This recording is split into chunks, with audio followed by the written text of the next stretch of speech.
We normally think things exist the way they appear, that impermanent things are permanent, and that we can find happiness through trying to control the external world to satisfy our desires. It's a pretty bleak situation, and it's called samsara. Samsara is the agitated, dissatisfied, and confused state of mind most of us experience all the time, which results in the uncontrolled cycle of birth, death, and rebirth. Just as there is dark and light, if there is samsara, then there is nirvana. And that's the state of complete mental peace. Nirvana is not an external heaven or a paradise, but rather it's a state of mind. It's totally free of all limitations and no longer controlled by destructive emotions. Join us in looking more deeply at samsara and how we're caught in it, and nirvana and how we are liberated by it.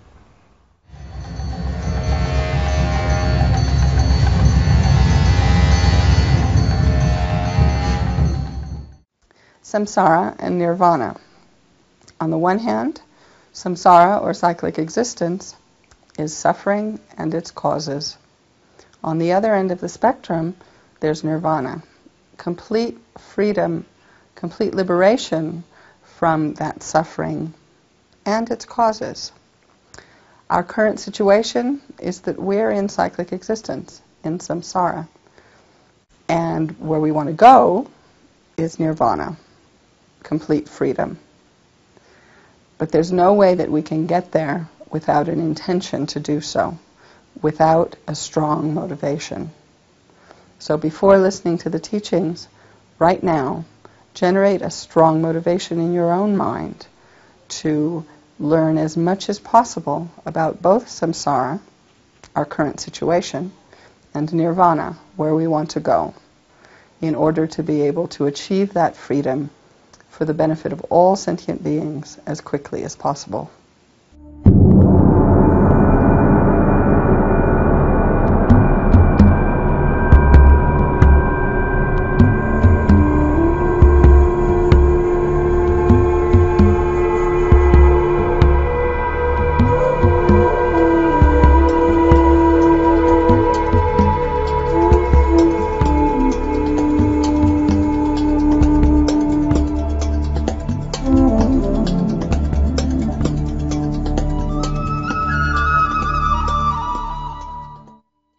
So maybe I'd like to explain a little bit more about,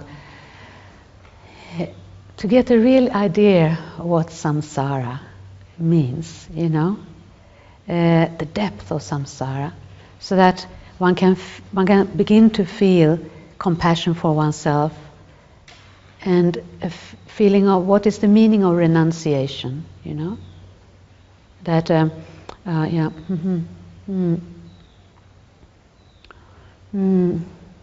the thought renouncing samsara. So we first have to know exactly what samsara means to generate this wish to overcome samsara. So samsara, what it really means. And there is one explanation that includes, we call 3 levels, of suffering. 3 kinds of suffering. So I'd like to explain this first, yeah? The first one is called suffering of pain. And that includes all the ordinary pains, physical pains, sickness, hurt,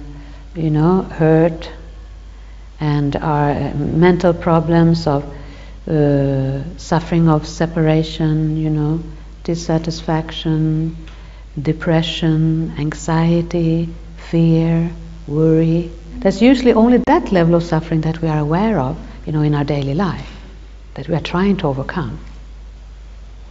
But samsaric suffering has much more to it than that, The second level of samsara we call the suffering of change. And the suffering of change is much more subtle and difficult to comprehend, It's all about how the pleasures that we seek in samsara, the temporary pleasures, are in fact all in the nature of suffering, because they change into dissatisfaction and eventually pain.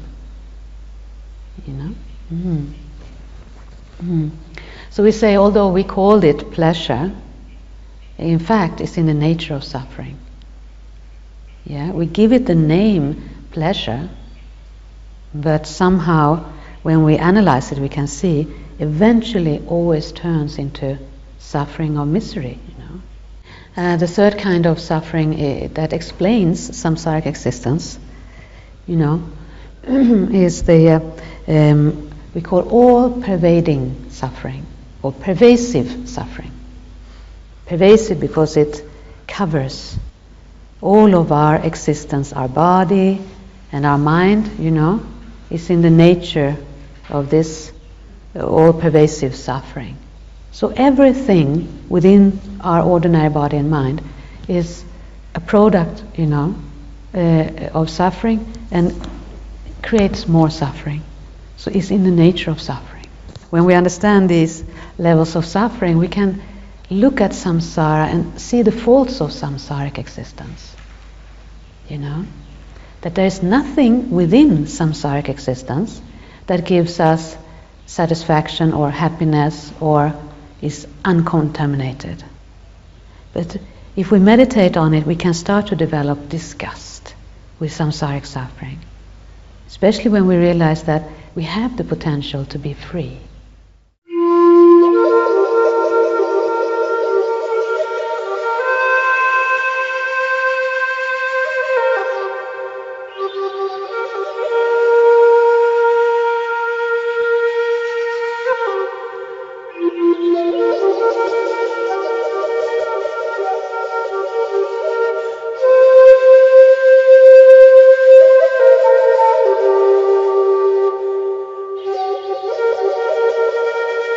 So, for Buddhists, samsara is but a way of looking at the world that is associated with attachment and self-cherishing and the desire that things be as we wish them to be.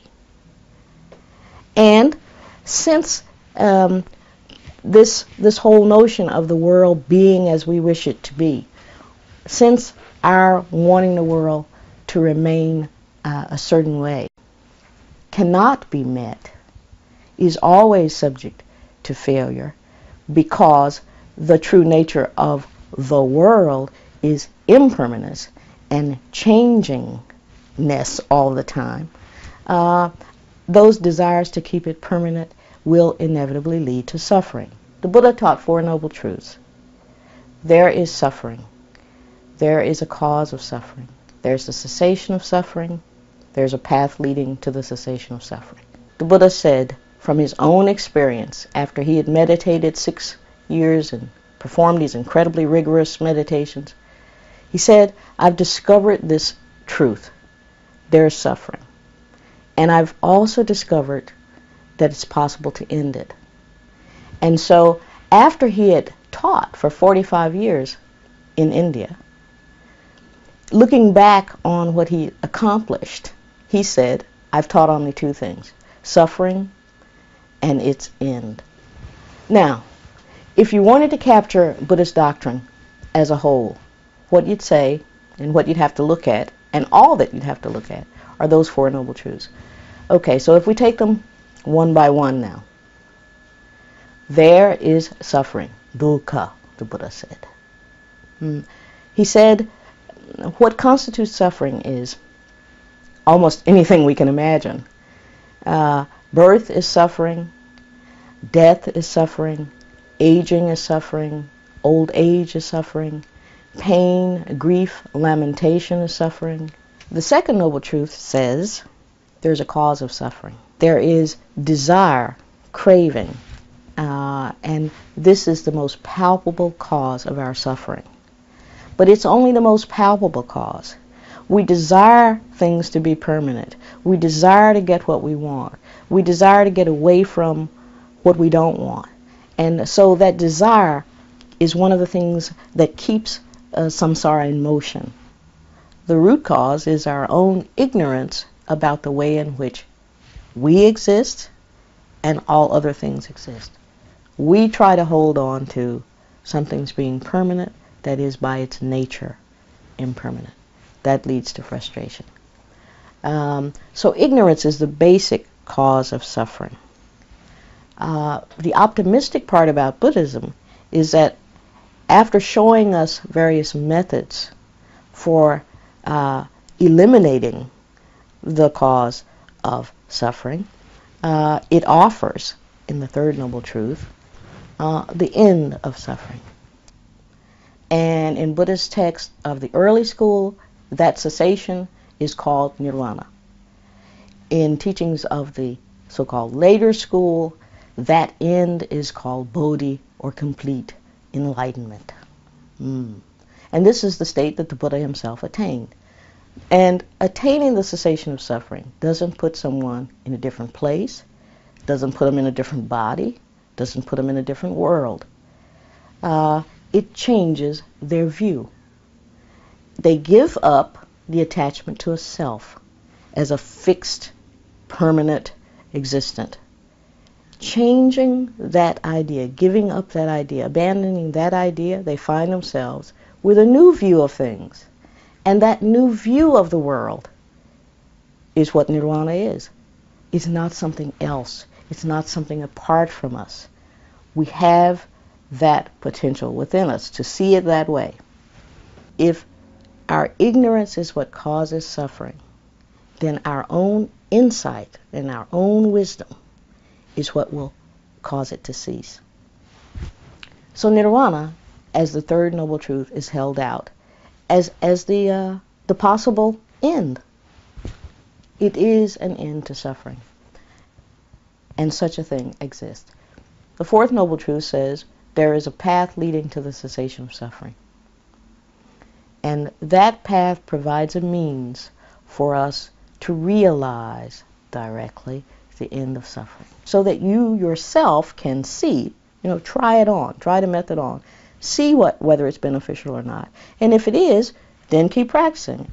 Now, this puts the responsibility for our practicing all of these various paths, but primarily the responsibility for gaining insight right on our shoulders. It's not anywhere else. We have the ability to not only locate the cause, the root cause of suffering, but to eliminate it. We have that responsibility ourselves. It's not to be found in the outside world. It's not put in the hands of anyone else, any deity, or any guru, any teacher. It is totally up to us.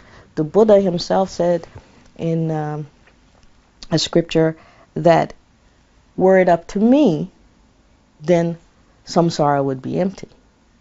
If I could do it for you, samsara would be empty. But I can only show you the way. You yourself have to practice.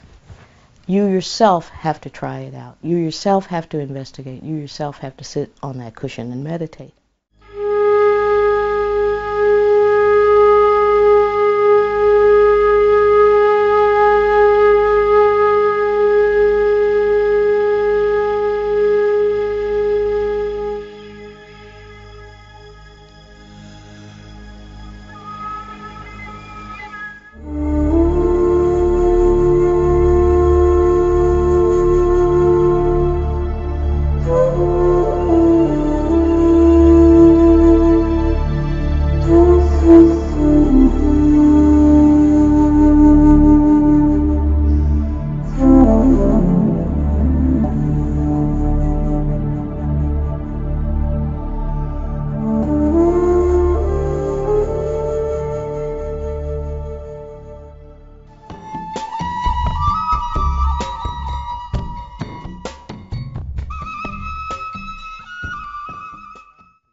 So in any case, the point is that when we think about liberation, we should not have the notion that it exists outside somewhere as a kind of a physical plane or physical domain. Rather, liberation has to be understood in terms of one's own quality of mind or state of mind. And we spoke about the presence of natural nirvana the natural purity in all of us, which serves as the basis. And on that basis, when all the obscurations and the afflictions are eliminated, that is the true nirvana, that's the true liberation. And when you go deeper in your understanding of the nature of liberation or moksha, then we can understand it in terms of the ultimate nature of one's own mind. The ultimate nature of one's own mind at a stage when all the afflictions are eliminated, that is the liberation, that is moksha. So we find that actually in the final analysis, it is our ignorance and fundamental misconception of the ultimate nature of reality that lies at the root of our samsaric existence, that lies at the root of our unenlightened existence. Therefore, if it is the ignorance and misconception of the fundamental nature of reality that creates the unenlightened existence, that means it is by cultivating the correct insight into the true nature of reality which will begin the process of undoing this unenlightened existence, which will begin the process of liberation.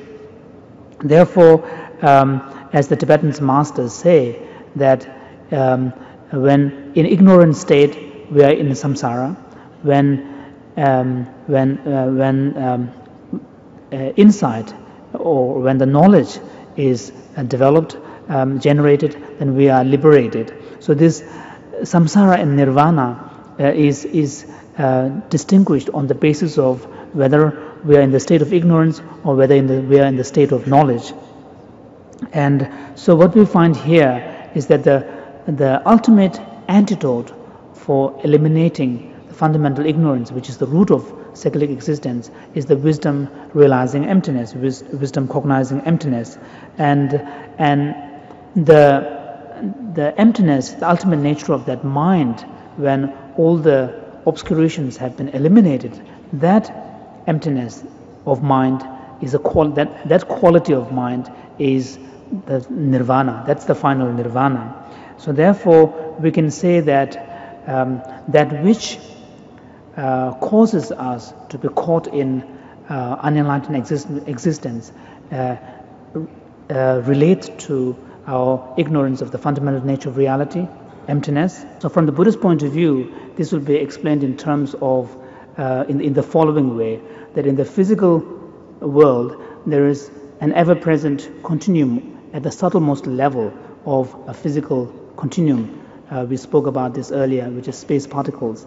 And then when it interacts, comes into contact with sentient beings' karma acts as a condition, which then give rise to various permutations of the physical reality, so that eventually a macroscopic world comes into being that can actually have direct effect upon sentient beings' experience of pain and pleasure, happiness and suffering. So it is on these lines that the Buddhists would explain the whole evolution and dissolution of universe. This is very clear if you look at the traditional Buddhist teachings on the 12 links of dependent origination, which gives the picture of the process of evolution within the cycle of existence. We find that the individual's existence in cycle of samsara, unenlightened existence, is explained in terms of this 12 interlocking chain. And here it is very clear that there is no concept of there being some kind of central unifying figure, which is like the kind of the creator of everything, and then everything sort of revolves around it. Rather, the whole evolution is explained in terms of interlocking 12 sets of 12 chains. So the point of interlocking is that when, for example, one cycle of 12 links is in progress, before that entire cycle finishes, another cycle is already set in motion, so that while, for example, when you are already experiencing the consequences within 12 chains, already ignorance and the karmic actions and so on, which is part of another cycle, is already set in motion. So in the teachings on the 12 links, the Buddha teaches us that the two sets of 12 links, a cycle of a chain of 12 links. One is the the evolution or within the evolution of an individual within the unenlightened existence, starting from ignorance, karmic volitional acts, consciousness, and so on. Then he also explains to us another cycle where the cycle is reversed, which then gives us the reversal process where the process of enlightenment is explained. So by eliminating, by bringing to an end ignorance, then the volitional acts are prevented. By preventing volitional acts, consciousness is prevented, and so on. So the reversal process of unenlightened existence is also explained.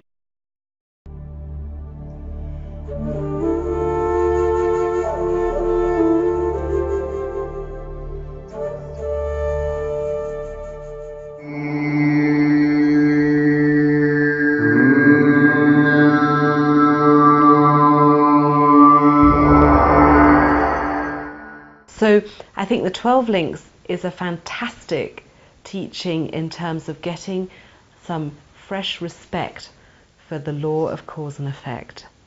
Because if you really think that each moment of ignorance is going to produce, or will possibly produce, a cause for one's next rebirth in samsara, that's pretty heavy. That's pretty scary. It's going to make, I found for myself that it definitely made me respect a little bit more my choices and my actions. And I think the other thing, of course, especially for Westerners, I think that the picture of the 12 links is kind of powerful because, of course, it all begins, the picture with a little old, usually it's a little old lady or a little old man with their stick, because they're blind. And I think that's very challenging because we like to think we're in control of our lives and that we're somehow this powerful, dynamic being walking through the landscape that we have chosen, making decisions, and we're in the driving seat, and we're kind of successful at that. And then you see this picture, you think, that's some Tibetan thing, And then, of course, when you really think about ignorance and how it's essentially leading us by the nose into this mud of harming ourselves and others and continued dissatisfaction, then yeah, we are pretty much like the little blind old lady, tottering towards a precipice, completely unknowing what her steps are leading towards. So I think that it's a very helpful image. But again, the 12 links can really help you to see that actually is a direct benefit that you are giving yourself and a direct benefit that you're giving to others, because every moment that you're consciously choosing not to act out of strong ignorance is a moment towards your enlightenment and a moment therefore to be able to benefit others. And every moment you think of that, of course, loosens that sense of I'm at the center of the world, you exist for me. And it's like, well, no, I don't think that's true. And actually I'm just, existing in dependence upon other beings, in dependence upon causes and effects, in dependence, of course, upon this label, me. So I think that's another way in which we can really use the 12 links to give us not only a sort of a more enjoyable time in our daily life through remembering interdependence, but of course also, trying to use that as a way to get closer to some understanding of selflessness and some, because selflessness and interdependence are the two sides of the same coin, aren't they? So I think for all of those reasons, very helpful practice to try to reflect upon. In fact, I must do it more.